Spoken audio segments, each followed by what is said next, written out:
नमस्कार सभी को, मैं निवेदिता जोशी आज की क्लास में सभी का स्वागत करती हूँ। आज की क्लास है डेली करंट अफेयर्स।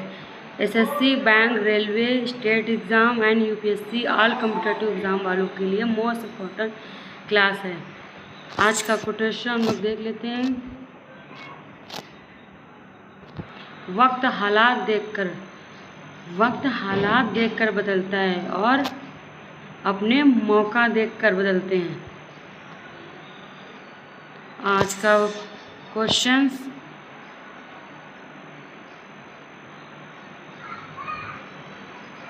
पहला प्रश्न, एयर इंडिया फ्लाइट AI 171 का हादसा 12 जून 2025 को हुआ था। किस एयरक्राफ्ट मॉडल से संबंधित है ये हादसा?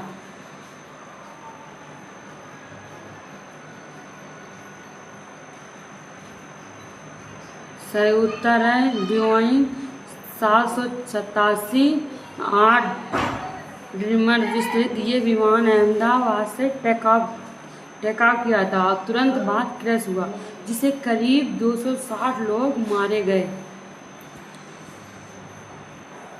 अगला प्रश्न, भारत ने अगला जनगणना किस तारीख से शुरू करने की आधिकारिक घोषणा की है?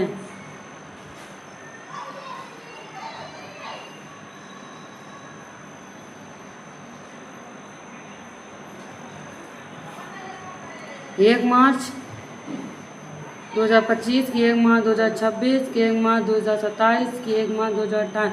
सही उत्तर है 1 मार्च 2027 को शुरू करेगी।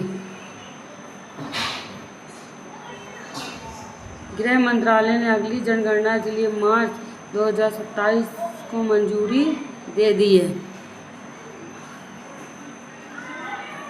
अगला प्रश्न, हाल ही में भारतीय मौसम विभाग ने मॉनसून की स्थिति के बारे में क्या कहा है? मॉनसून पूरी तरह से विफल होगा कि मॉनसून 2 सप्ताह स्थगित था लेकिन अब सामान्य स्थिति में लौट आया, कि मॉनसून देरी से आया है और अभी भी पूरे भारत में नहीं पहुंचा है,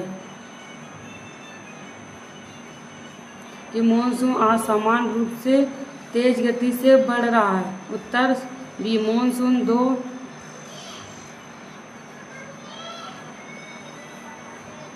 मॉनसून 2 सप्ताह स्थगित था लेकिन अब सामान्य स्थिति में लौट आया है।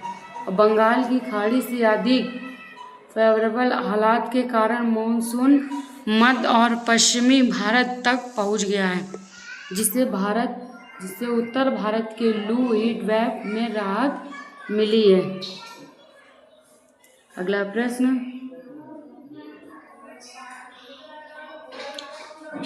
MCC मारेलीबोन क्रिकेट क्लब ने हाल ही में किस नियम को प्रतिबंधित किया है?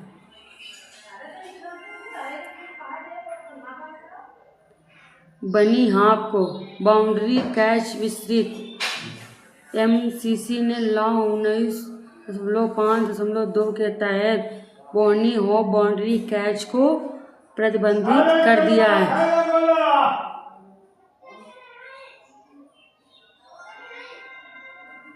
अगला प्रश्न, पुणे के पास एक पुल ढह गया और कहाँ क्या कार्रवाई की गई है? इसका उत्तर, इंद्रायणी नदी के पास पुल सरकारी जांच शुरू की गई। इंद्रायणी नदी पर तेलीगौन इंदौरी के पास 30 साल पुराना पुल गिरा और महाराष्ट्र सरकार ने पुलों की स्ट्रक्चरल ऑडिट की घोषणा की है। मृतकों के परिवार को 5 लाख मुआवजा मिला।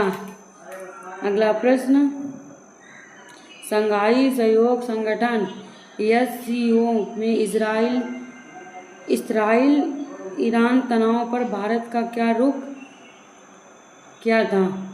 भारत ने कड़ी निंदा की कि भारत ने संयुक्त बयान को समर्थन किया, कि भारत ने चर्चा से दूर रहने का निर्णय लिया, कि भारत ने ईरान का समर्थन दिया।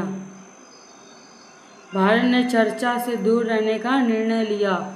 और SCO की बैठक में भारत ने इस मुद्दे पर खुलकर बोलने या निंदा में हिस्सा लेने से इनकार किया। ये केंद्रीय नीति के अनुरूप तटस्थ दृष्टिकोण रहा है। अगला प्रश्न, 2025 की गर्मी की स्थिति में भारत का क्या अनूठा पैटर्न देखा गया? भारत का अप्रत्याशित रूप से ठंडी रही। नागपुर जैसे इलाकों में मई का औसत तापमान 4 सेल्सियस से कम था और सामान्य लू परीक्षण मौसम की वजह अप्रत्याशित ठंडक बनी रही। अगला प्रश्न, हाल ही में किस देश ने डिजिटल युआन को अंतर्राष्ट्रीय लेन देन के लिए उपयोग करने की अनुमति दी है? इसका उत्तर चीन। चीन ने अपने डिजिटल करेंसी ECNI यानी डिजिटल युआन को अब कुछ सीमा पार लेन देन में अनुमति दे दी है। ये कदम अमेरिकी डॉलर को निर्भरता को कम करने के इरादे से उठाया गया है। अगला प्रश्न, G7 शिखर सम्मेलन 2025 का आयोजन किस देश में किया गया?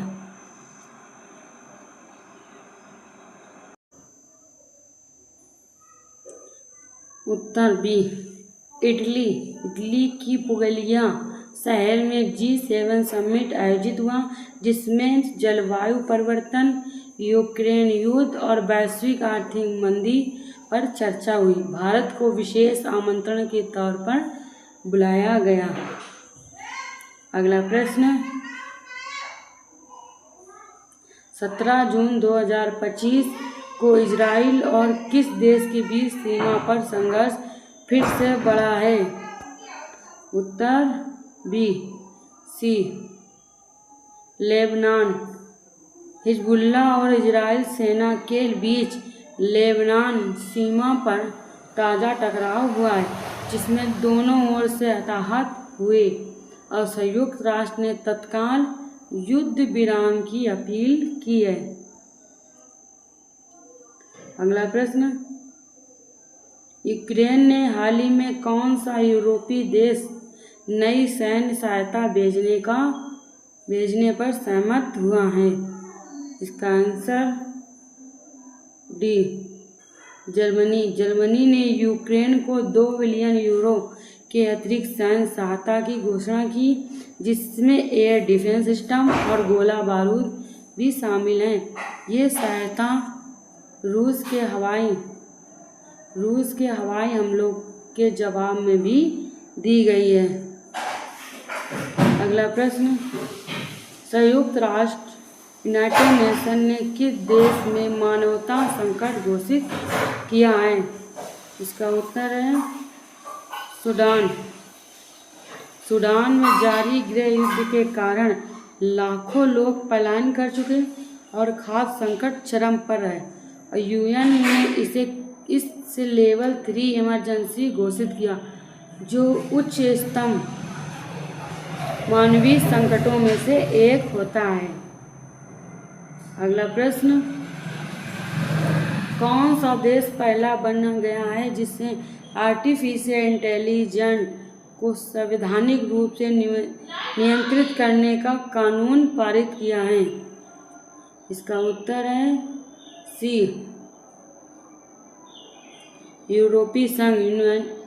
यूरोपियन यूनियन ने एक AI एक्ट को पास किया जो एथिक्स, डेटा को गोपनीयता और AI के दुरुपयोग से संबंधित नियमों को सख्ती से लागू करेगा। ये दुनिया का पहला AI नियामक कानून है। अगला प्रश्न, हाल ही में किस अंतर्राष्ट्रीय बैंक ने वैश्विक आर्थिक विकास अनुमान को घटाकर 2.2% कर दिया है? उत्तर बी,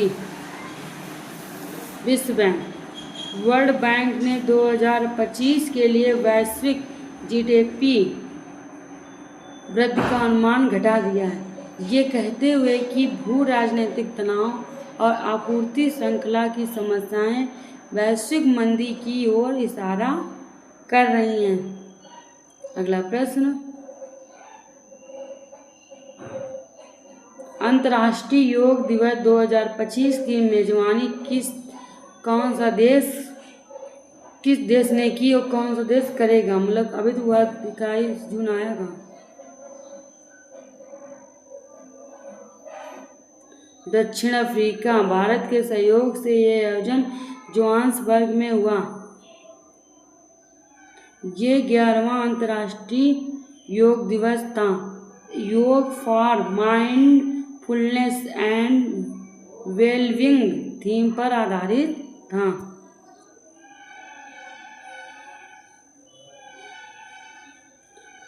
IMF ने 2025 में भारत की आर्थिक विकास दर कितनी रहने का अनुमान जताया है? उत्तर 7.3%। IMF ने 2025 के लिए भारत की GDP ग्रोथ का अनुमान 7.3% रखा है, जो दक्षिण एशिया में सबसे तेज है। इसका मुख्य कारण उपभोग, निवेश और डिजिटल इंफ्रास्ट्रक्चर में तेजी की वजह से आया है। IMF का मुख्यालय कहाँ है बताइए? IMF का मुख्यालय वाशिंगटन DC में सी। अमेरिका। IMF का गठन 1944 में हुआ था और इसका उद्देश्य वैश्विक मौद्रिक सहयोग को बढ़ाना और सदस्य देशों को आर्थिक स्थिरता को सुनिश्चित करना है। अगला प्रश्न, 2025 में UN ने किस देश को गंभीर मानवीय संकट की लेवल 3 इमरजेंसी घोषित किया है? Answer C, Sudan. सूडान में सेना और अर्धसैनिक बलों के बीच संघर्ष के चलते लाखों लोग विस्थापित हो गए हैं और UN ने इसे लेवल 3 इमरजेंसी घोषित किया है, जो सबसे गंभीर मानवीय संकट होता है। अगला प्रश्न, 2025 में UN महासचिव कौन है? इसका उत्तर ए, एंटोनियो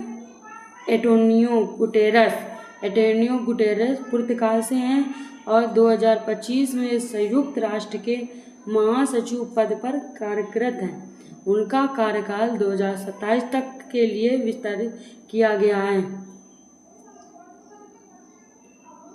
अगला प्रश्न, वर्ल्ड बैंक ने 2025 में वैश्विक GDP विकास दर का अनुमान घटाकर कितना कर दिया है? सही उत्तर है बी, 2.2%।